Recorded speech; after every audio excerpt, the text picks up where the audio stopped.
I'm going to preach you a sermon about old man Adam, and I don't mean the Adam in the Bible, drat him. Don't mean the Adam that Mother Eve mated, but I do mean the Adam science liberated. You know, Einstein said he was scared. Einstein says he's scared. I get scared.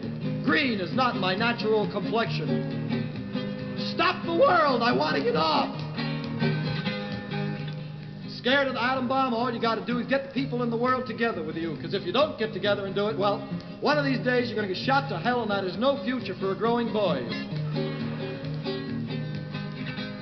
The moral of my sermon I'm trying to say is that the atom bomb is here to stay. It is going to stay fixed, that's plain to see, but oh, my dearly beloveds, are we? We hold these truths to be self-evident. All men can be cremated equal.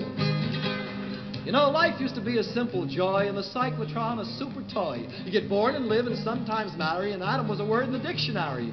But it was one of them four-letter words they're always talking about.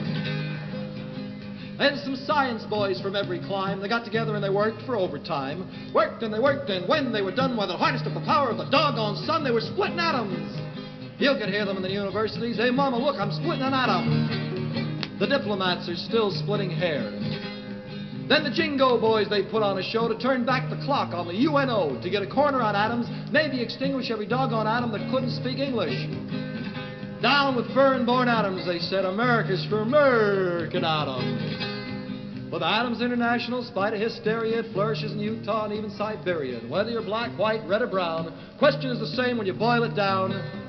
To be or not to be, that is the question.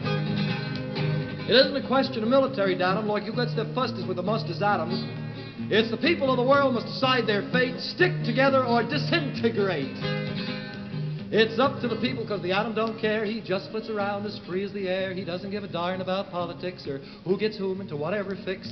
All he wants to do is sit around and have his nucleus bombarded by neutrons.